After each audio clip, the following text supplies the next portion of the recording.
When Jay, Will, and I told you this morning on the radio, KJM in the morning, 6 to 10 a.m. Eastern on ESPN radio, check it out, that Draymond Green's ejection was justified, you told us you thought you walked into a pastry shop. Why? Because I was around a bunch of cream puffs. That's what I smelled cream puffs. I heard cream puffs.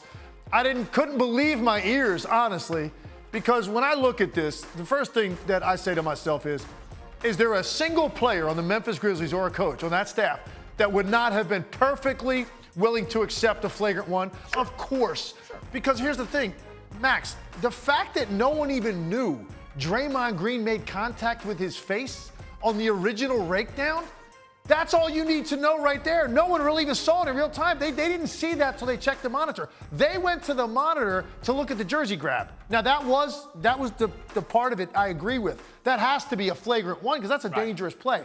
The combination of the two, though, is what they added up, and somehow that adds up to two. No, I don't, because the play on the ball was a rake down on the basketball. It wasn't a wind-up. He hit him on the arm, hit a little bit of ball, and caught a little bit of his face.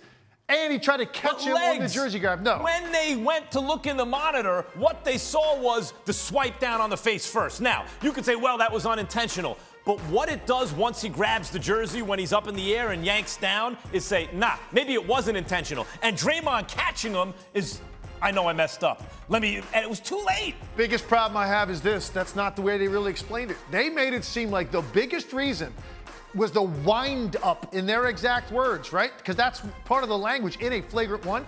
Did you see a wind up? I saw a guy slide over with a guy driving right at him, and his hand went from basically a vertical position, and he just raked down on the ball, which is what every defender does around the rim. It was more like, hey, I'm raking down on the ball. If your face happens to be there, that's not my problem. To me, wind up. And then the other one comes down and yanks him down legs. To me, a wind up is more a guy is ahead of you on a break, and your arm comes from this position back, and you swing and you make contact in the head area. He just slid over and swiped down at the ball and caught a little bit of his face. To me, they know they got away with one. Memphis knows they benefited from that call. You may have played in the NBA for a number of years, but I've played NBA video games. I just want you to know, so I have some standing in this conversation.